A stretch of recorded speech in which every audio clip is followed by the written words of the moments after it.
Reaction में अवधेश जी का भी यहाँ पर लेना चाहूंगी। अवधेश जी, आप क्या देख रहे हैं? लॉन्ग साइटेड देख रहे हैं, शॉर्ट साइटेड देख रहे हैं, किस तरह का बजट देख रहे हैं आप? देखिए, ये एक मेरे ख्याल से भारत के इतिहास का एक अत्यंत महत्वपूर्ण बजट है।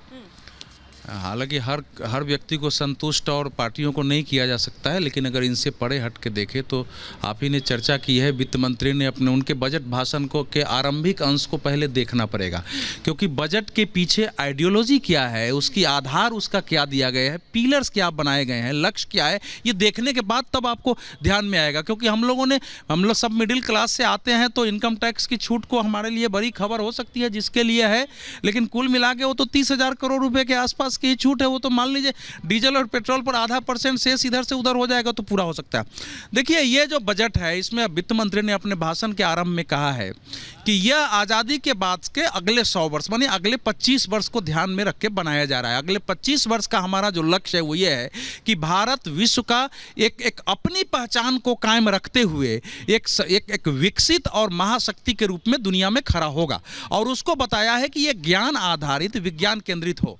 तो सवाल है कि अब इसमें देखना पड़ेगा कि उसके लिए 7 उन्होंने आधार बताए हैं, 3 बड़े लक्ष्य बताए हैं कि हमारा 3 लक्ष्य क्या है। रोजगार सृजन, समाज के वंचित तबकों तक पहुंचना, विशेषकर युवाओं और महिलाओं तक पहुंचना।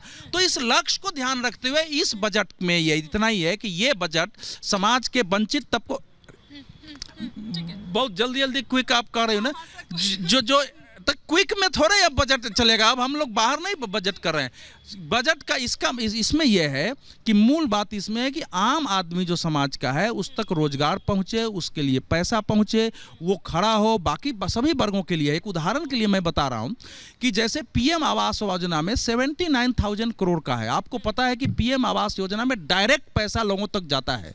अगर 79,000 करोड़ रुपया एक साल में केवल पीएम जा रहा है तो वो कितना असर होगा उसका। इसलिए ऐसे ही एग्रीकल्चर पर देखेंगे तो इतनी बातें हैं इसमें। सर, उस पर पॉइंट वाइज आएंगे, लेकिन इससे पहले कि मैं आपका रुख करूं, एक बार मैं क्विक रिएक्शन संजीव जी से लूंगी, फिर मैं नाहिद लारी का भी रुख करूंगी। आईएमएफ का प्रोजेक्शन भी कुछ ऐसा ही कह रहा था ना संजीव जी?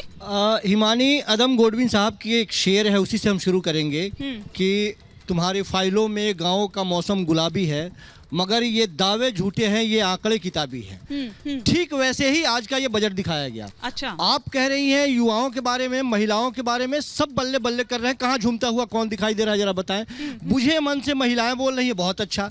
बुझे मन से युवा कह रहे हैं, बहुत अच्छा। युवाओं के भविष्य के लिए आपने क्या चिंता किया? महंगाई पे आपने कितनी लगाम कस दी, उसके बारे में बात कीजिए। आपने जो नौकरियां खत्म की है उसके बारे में बात कीजिए कि कितनी नौकरियां। अब ठीक है, हमने दे दिया, आप लोन लीजिए, लोन बहुत सस्ता कर दिया हमने।